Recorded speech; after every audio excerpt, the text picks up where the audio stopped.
அவங்க கூப்பிடுங்க. இங்க வாப்பா, இங்க வாங்க. ஆமா. What is your name? My name is Akisha. Which class are you studying? I am here studying 7th standard. What is your father's name? My father name is Makshirin. What is your mother's name? My mother name is Masamdi. பலத்த கைத்தல் கொடுமா. இதே நிமிமா. ஒரு எந்த பள்ளியில படிக்கிறீங்க? ஊராட்சி ஒன்றிய நடுநிலைப் பள்ளி. ஒரு அரசு பள்ளியில படிக்கக்கூடிய மாணவி எத்தனாம் வகுப்பு படிக்கிறீங்க? 7ஆம் வகுப்பு படிக்கக்கூடிய மாணவி. நான் ஆங்கிலத்துல கேள்வி கேட்டா ஆங்கிலத்திலே பதில் சொல்றாங்க. இதுதான் திராவிட மாடல் சாதித்து கட்டிய மிகப்பெரிய சாதனை. நீங்க வட மாநிலம் போய் பாருங்க. வட மாநில பிள்ளைகளுக்கு என்ன பண்றாங்க?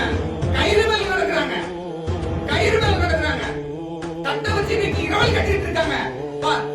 சவால் விடுறாங்க. தொடர்ந்து கூட சவால் விடுறாங்க. தமிழ்நாட்டில் இருக்க ஒரு புள்ள வட மாநிலத்தில் போய் கயிறு மேல ஏந்திக்கிற காட்சியையும் தட்டை ஏந்தி நிக்கிற காட்சியையும் கொட்டடிச்சுக்கிட்டு ஆடக்கூடிய காட்சியை நீ காட்டினீங்க. நான் அரசியல் விட்டு வெளில போறேன். இதுதான் திராவிட மாடல் சாதித்து கட்டிய மிகப்பெரிய சாதனை. நன்றிமா. அப்படியே